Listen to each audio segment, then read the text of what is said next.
तो गाइस स्वागत करते हैं आज के वीडियो में। आज हम बनाने वाले हैं सिंपल प्लाज़ो। तो प्लाज़ो की कटिंग एंड स्टिचिंग दोनों ही आपको इस वीडियो में मिल जाएगी, वो भी डिटेल में कि कौन कौन से फॉर्मूले हमको यूज़ करने हैं। आप आपके साइज़ के हिसाब से फॉर्मूले के साथ यहाँ पे प्लाज़ो की कटिंग कर सकते हैं। तो वीडियो को एंड तक देखना मत भूलना। तो सबसे पहले तो हमने कपड़े को डबल फोल्ड कर लिया है। तो जहाँ से फोल्ड साइड है वहाँ से हमने मेजरमेंट स्टार्ट कर लिया है। मेजरमेंट के लिए जितना हमारा हिप है उसको डिवाइड बाय 4 कर देंगे। इसके बाद हम 6 भी ऐड कर सकते हैं या फिर 8 भी ऐड कर सकते हैं। तो इसमें हमने 8 ऐड किया है। तो जितनी हमारी हिप राउंड है उसको डिवाइड बाय 4 प्लस 8 इंच, यानी कि हमारा आ गया 19.25 इंच।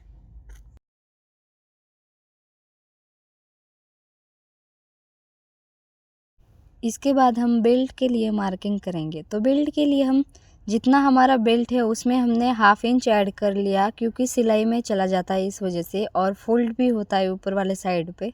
आप आगे जाके देख सकते हैं कि वो हाफ इंच हमने क्यों लिया था।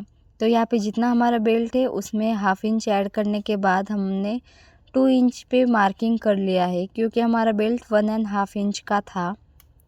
इसके बाद हम जितनी हमारी प्लाज़ो की लेंथ है उसमें हम 1 इंच ऐड कर देंगे। तो उतना हो जाने के बाद हम क्रॉस पॉइंट मार्किंग करेंगे।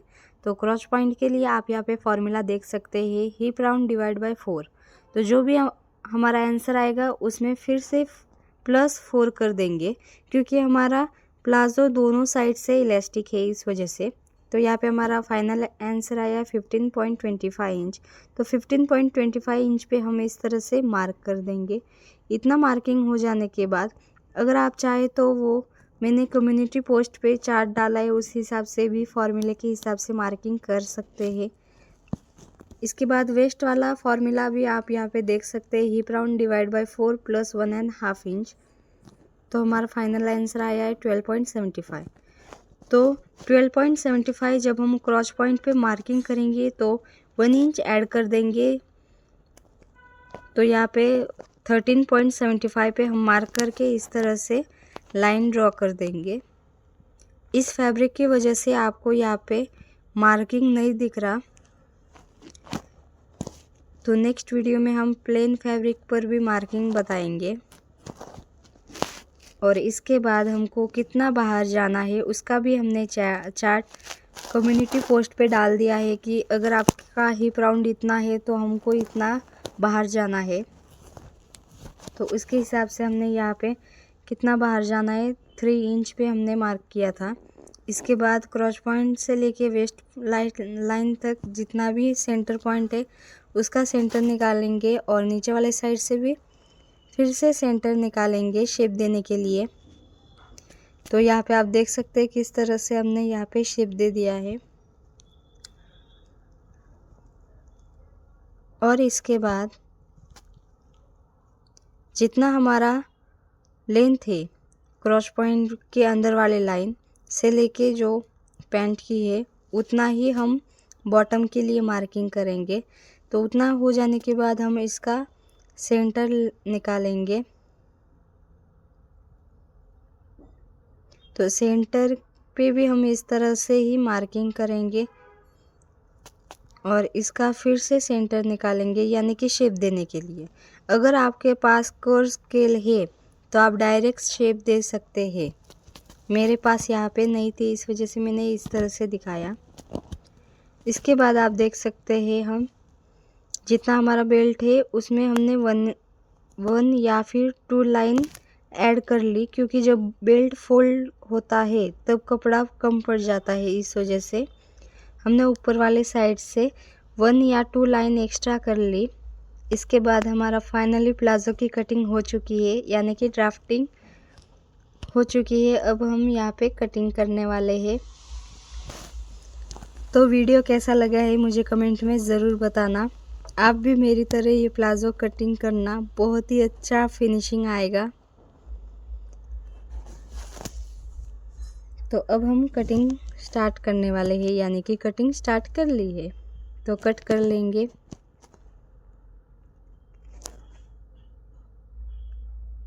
अगर गाइस कुछ भी डाउट है तो मुझे कमेंट में ज़रूर बताना, मैं आपके सारे डाउट क्लियर कर लूँगी।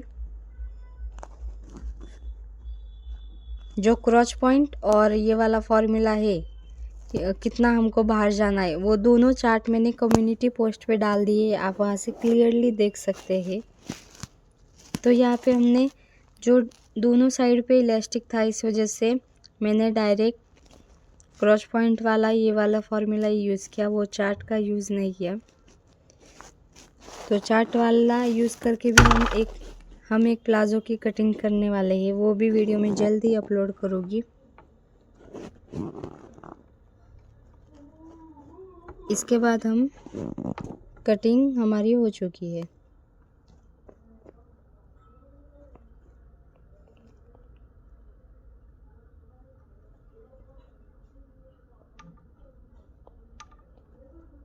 तो आपको कटिंग कैसी लगी, इजी थी या हार्ड थी, वो मुझे कमेंट में ज़रूर बताना।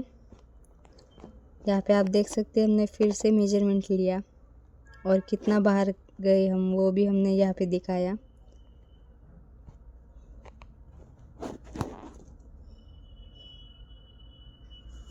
इस तरह से बेल्ट ऊपर वाले साइड से फोल्ड हो जाएगा।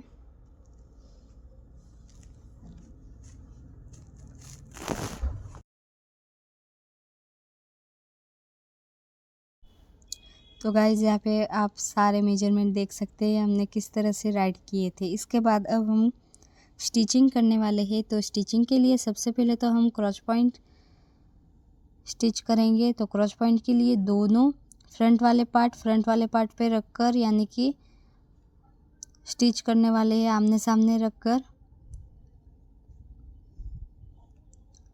तो 0.25 इंच पे हम इस तरह से स्टिच लगाएंगे। उसके बाद वो कपड़ा फिर से फोल्ड होगा और फिर से स्टिचिंग होगी। तो यहाँ पे हम 3 बार स्टिचिंग करने वाले हैं, ताकि कपड़ा या फिर डोरा ना निकले, धागा, इस वजह से। क्योंकि कभी कभी होता है ना कि एक धागा निकल जाता है तो पूरा पैंट खराब हो जाता है, इस वजह से। तो अगर आपका कॉटन वाला फैब्रिक है तो आप एक बार ही स्टिचिंग कर सकते हैं, पर यहाँ पे मेरा सिल्क टाइप में फैब्रिक था, इस वजह से जब एक डोरा निकलता है तो सारा फैब्रिक खराब हो जाता है। तो हमने फिनिशिंग के लिए ऊपर वाले साइड से फिर से फोल्ड करके स्टिच लगाया।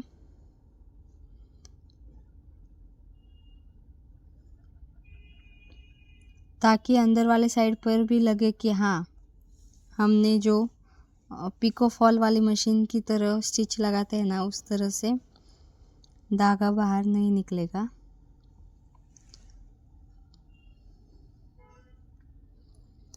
तो इस तरह से फाइनली हमारी स्टिचिंग करके हो चुकी है।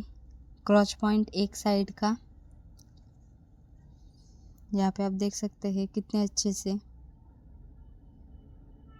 अंदर वाले साइड पे भी कितना अच्छे से फिनिशिंग आया है।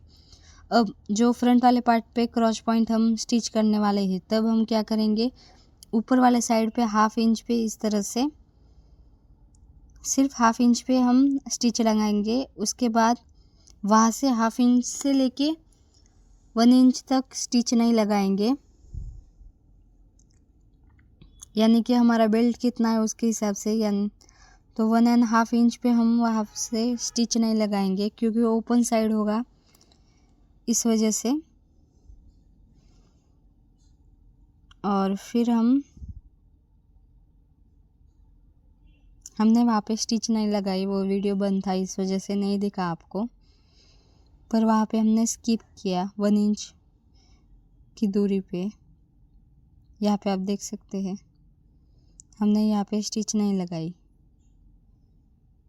जो हमने बेल्ट के लिए छोड़ा था। तो 1.5 इंच पे हमने यहाँ पे स्टिच नहीं लगाई, ताकि बेल्ट हम अंदर नाड़ा या फिर इलास्टिक ऐड कर पाए, इस वजह से। तो जैसे हमने बैक वाले पार्ट पे फिनिशिंग दी थी, उसी तरह से फ्रंट वाले पार्ट पर भी फिनिशिंग देंगे। 3 बार फ्रंट वाले पार्ट पे भी स्टिच लगाएंगे।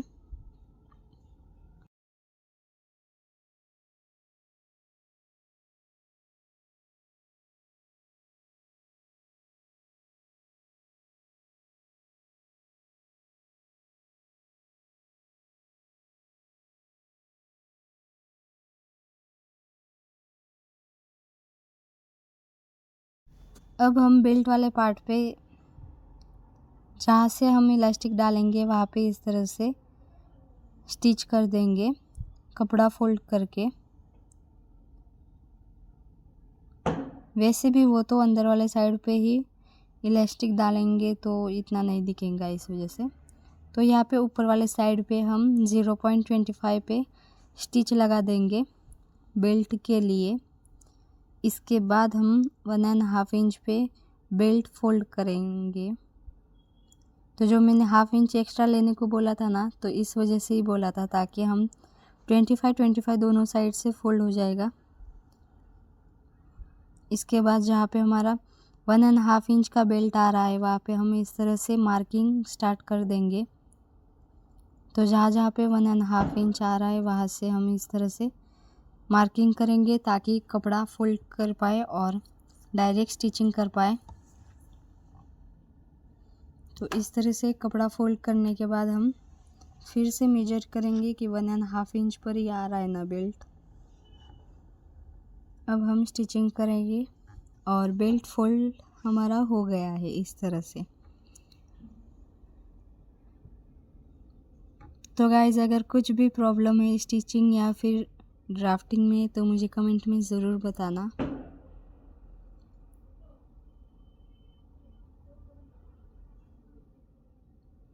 हम इस तरह से मेजर कर के फोल्ड कर देंगे फैब्रिक को।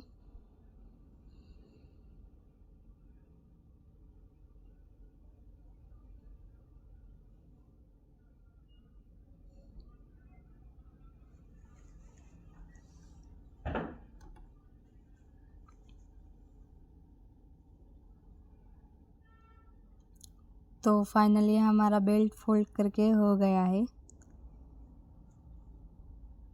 इसके बाद हम अंदर वाले साइड पे इलास्टिक डालेंगे। तो इलास्टिक डालने के लिए आप यहाँ पे देख सकते हैं हम जो सेफ्टी पिन होती है ना बड़ी वाली, वो इसमें डालेंगे।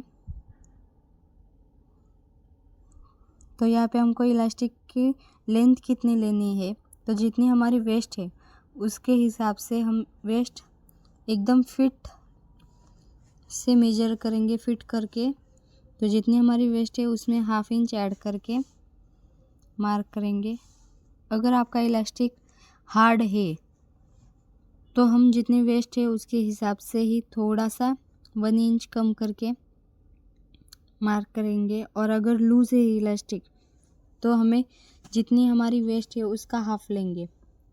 तो कोई कोई इलास्टिक होता है ना बहुत हार्ड होता है, वो जल्दी से इस तरह से इलास्टिक नहीं बढ़ता।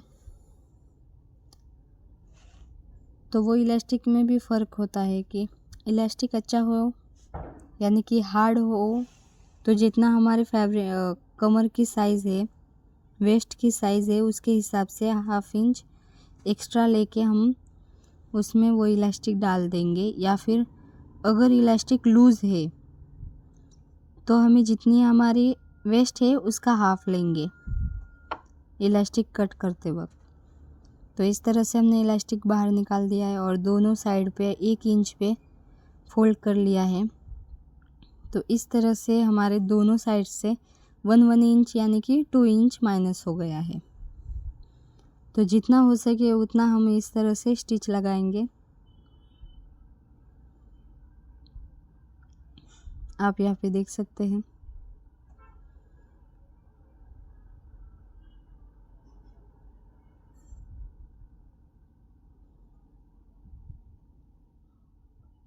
इसके बाद वो इलास्टिक हम अंदर डाल देंगे अच्छे से।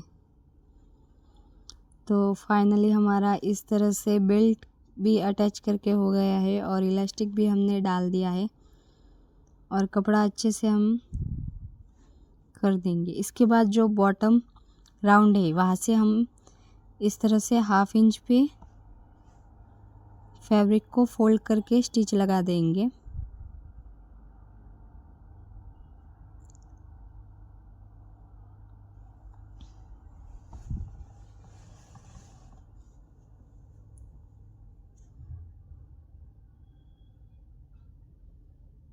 यानी कि 25 पे हमने हाफ कर दिया, यानी कि हाफ इंच तो माइनस हो गया ऊपर नीचे वाले साइड से, बॉटम वाले वेयर से।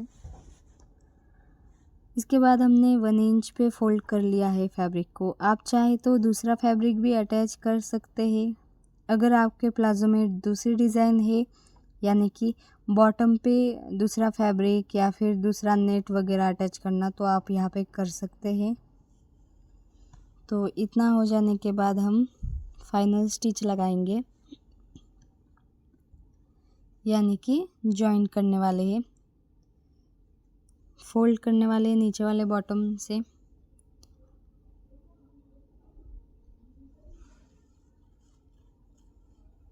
तो ये होगी हमारी लास्ट वाली स्टिचिंग।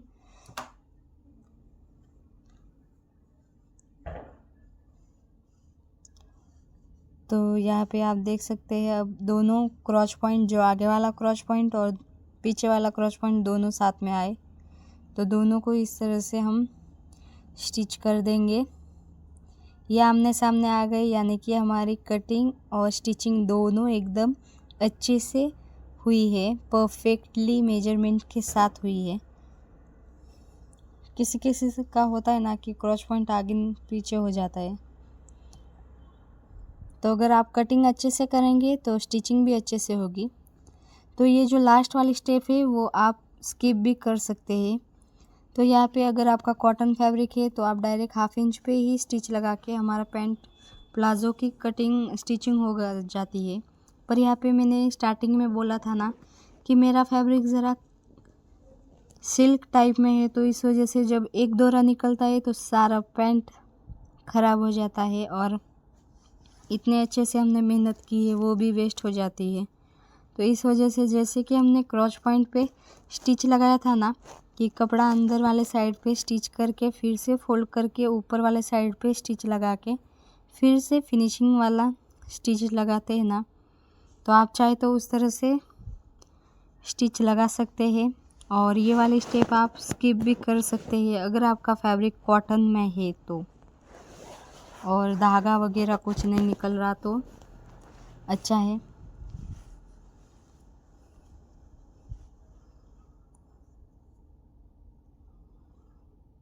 तो यहाँ पे फाइनली हमारा स्टिचिंग करके हो गया है। वीडियो कैसा लगे मुझे कमेंट में ज़रूर बताना। अगर आपको ये वीडियो अच्छा लगा है तो मुझे कमेंट में ज़रूर बताना कि आपके पैंट की फिनिशिंग और फिटिंग कैसी आई है। तो यहाँ पे आप फाइनली देख सकते हैं कितने अच्छे से हमारे पैंट की सिंपल प्लाज़ो की स्टिचिंग और कटिंग दोनों हो गई है, और कितने अच्छे से ये पैंट दिख रहा है और थोड़ा सा भी ख़राब नहीं हुआ।